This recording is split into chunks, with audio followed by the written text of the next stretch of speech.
Hazbin Hotel and its spin-off show, Helluva Boss, have taken the internet by storm, but what a lot of people may not know is that Hazbin itself is a bit of a spin-off in its own way. Way back in 2012, before VisiPop had begun production on Hazbin Hotel, she was using her spare time to create a webcomic series known as Zoophobia, and Charlie, Angel, and Alistair were all meant to be characters in its story. But before we jump into that, I want to remind you guys to all subscribe to this channel. Everyone who subscribes today and leaves a comment telling me they did so will receive an uwu in reply. That's even better than our Patreon perks, people. Zoophobia, as it was originally conceived, was meant to be a long-running story with up to 10 different volumes and a large cast of characters that make the Hazbinverse ensemble look absolutely tiny. Each character would get large amounts of focus thrown at them as the series progresses, but we are first introduced to the world through one of its few human characters, Cameron, a young woman who takes a mysterious job as a guidance counselor and finds herself in a school full of magical, often animal-themed characters. While any normal person would think that this is awesome, Cameron unfortunately has zoophobia, an intense fear of animals, and the fact that the non-animal characters are all still pretty demonic looking probably doesn't help. Even more unfortunately, Cameron is unable to leave this magic school because the land on which it exists would lose its magical protection if people were to leave freely.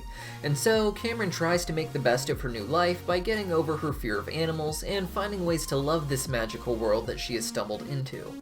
While Cameron gets the most focus in the story so far, she's mostly used to give the viewer someone to proxy themselves into. Someone just as new to the world as we are that can ask all the questions and deliver the audience its answers. She isn't even a part of what Visi started to call the Main Five, a group of students at the school, all with their own quirky personalities and backstories, who were going to be the primary focus. After them, the cast continues to expand with various teachers and students and family members of those characters branching outward, each with their own intended stories and arcs, creating a unique world that feels really populated with all sorts of fun people to meet. The comic, despite having 10 volumes planned, never made it past the first one, which itself took 4 years to complete. As such, Angel, Alistair, and Charlie never managed to make it into the comic properly. Zoophobia does, however, set the stage for their story very early on. One of the characters introduced in Volume 1 is Damien, who is the son of Lucifer. Damien has been sneaking up to the surface world to attend this school and feel like a normal kid, or at least as normal as a furry can feel, but through him we get a glimpse of hell and its importance in the story. So how exactly did these guys go from side characters in a single arc of some webcomic to having their own show? Well, like with anything, it's a bit of a complex story, and to understand it, you have to understand Zoophobia itself to some degree, and the creator behind it. It would seem to me that VisiPop has this innate ability to make people care about her stories by putting such a big emphasis on the characters and their histories. We have so little information from the Hazbin characters from within the show itself, but I've made countless videos talking about all of their nuance because of how much she develops them behind the scenes and shares with us in various ways, such as her live streams. Because of that, every little action these characters make within the show feel like they expand upon the character in some meaningful way. This style for storytelling made Zoophobia an obvious choice for VisiPop to pursue, as it would give her one big umbrella to explore so many different characters with seemingly unrelated plotlines. Some people have been very critical of VisiPop's work, but as we can see, it hasn't stopped the large majority of planet Earth from enjoying it, likely for the reasons I stated before, her attention to character. This doesn't erase any mistakes she may have made or any rules of storytelling people say she has broken, but rather it makes them feel unimportant, or at least to the most of us.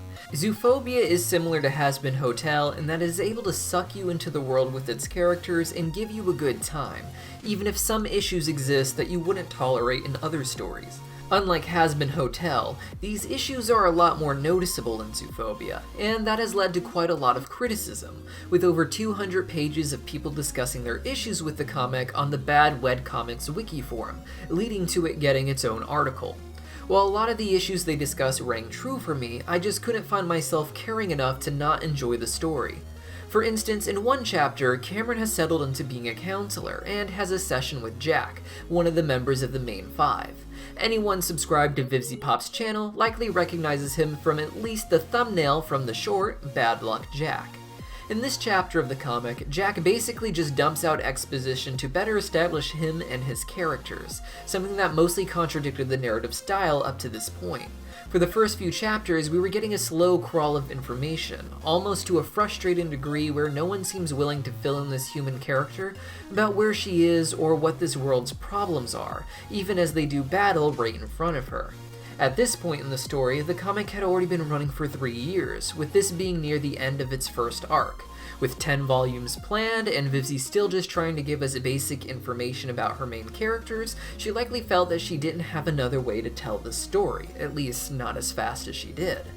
It does feel like a rush of exposition, so much so that Jack is constantly apologizing for rambling and going off on tangents, and trying to explain why he's giving so much exposition, which is something that writers often do when they feel insecure about their own narrative.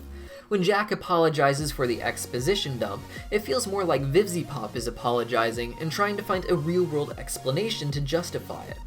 Aside from some continuity errors that may or may not have been explained away in future volumes, this was the thing that VivziePop got the most criticism for, which is a shame because it's also the best chapter she put out in my opinion. I understand the criticism entirely, but the story she weaves in this chapter is so good that it still elevates it to the top of the list in terms of entertainment. Despite many people seemingly loving it even more than I do, VivziePop seemed to have taken a lot of the criticism to heart and felt like it invalidated her work. It was at this point that she vowed that she was going to be handling the production differently in several different ways. This led to a hiatus, which then led to her saying she planned to reboot the comic entirely to improve the art style and storytelling structure, but that never surfaced. It would seem that around this time, VivziePop was really immersing herself in the upcoming Angels and Demon arc, and from what I can gather, she used to post little comic strips exploring the characters and ideas from future Zoophobia segments that featured these characters heavily, such as this one here of Angel being tortured by an actual angelic-looking being. We can even see in the background that there are references to his family and being in the Mafia, but supposedly Angel was planned to be heterosexual at this point. While developing this plotline, VivziePop likely realized that it didn't need to take place in Zoophobia's story, and instead was strong enough to stand on its own. A lot of the characters that she seemingly had plans for in Zoophobia were moved over to Hazbin, with even more characters appearing in the backgrounds of various scenes as well. With Hazbin Hotel becoming its own story, and Zoophobia being something that became upsetting to her because of the criticism, VivziePop seemed to give up on rebooting the comic, or at least put it on the back burner. Despite the new comic never surfacing, we did of course eventually get the short, Bad Luck Jack. It did well on its own, but it hasn't hit the same kind of success that Hell of a Boss or Hazbin Hotel have reached, likely due to its more lighthearted nature compared to those two, with most of the viewers likely appreciating Hazbin for those dark elements.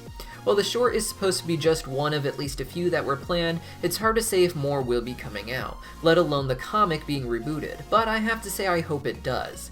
I wouldn't even mind if the original comic continued where it left off, as frankly, the biggest issue the series had was simply how slowly it updated, with most of its other supposed issues not seeming problematic when you read the comic as a whole, instead of just getting one page every week or so. But I'm glad that Charlie, Angel, and Alistair all managed to make the jump to their own original series, so we always have that to look forward to. That's all I have for you guys today, but I'll see you in the next one.